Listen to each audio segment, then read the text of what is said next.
So the Russian language is like very difficult technically. There's a lot of grammatical aspects and it's just not English. Like you just can't translate it directly. And when you do, people just don't understand you. So it's definitely a hard language to get down just because it's so foreign, it's so different, and like I still have to think about a lot of things when I'm speaking Russian. And the accent is different as well just because there are sounds in the Russian language that we just don't have in English, or there are long strings of consonants that really scare people. So it's difficult, but I mean there are a lot of like there's the hard R sound that's also present in like Spanish and some other languages.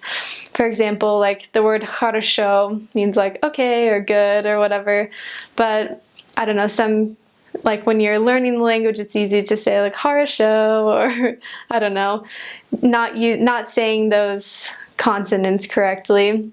There are little signs that you put after some of the letters. There's like a soft sign and a hard sign, and so sometimes missionaries struggle pronouncing those. I still struggle myself pronouncing those, but sometimes the members can't understand us because we don't pronounce their letters correctly. Or there's a letter that's like a sh sound, but there's a sh and there's a sh. And if you don't say it correctly, then sometimes they can get on your case.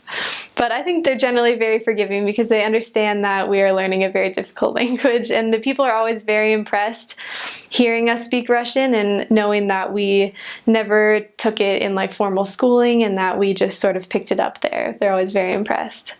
The word for hello is a lot more complicated than you think it is. It's здравствуйте, and that's, I mean, I'm not obviously saying it perfectly, but it's здравствуйте. But I think sometimes people or missionaries struggle getting that word down. Obviously in the MTC, it's just like здравствуйте.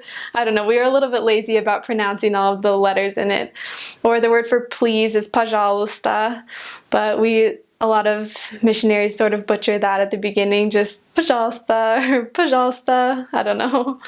It's a beautiful language. I thought at first that it was going to be sort of sounding like people shouting, or I just thought it was a lot of zh and ch sounds, but it just is so gorgeous once you understand it and you understand that it's such a rich language that can describe things in so many different ways. At the beginning of my mission, just to learn things, I just had like a whiteboard and I would write phrases out just during language study. I would write it out and erase it and write it out and erase it and practice it, and I would talk to myself out loud. I would talk to my companion out loud. I would ask people questions all the time. And then toward the end of my mission, when I was understanding well, I was speaking well, I would just read from the scriptures out loud for like an hour straight, or I'd read from the Liahona for like an hour straight just because I wanted to get the rhythm down. I wanted to improve my accent. I wanted to improve my reading comprehension skills. And so it sort of depends on what is your learning strategy. But for me, that's what worked.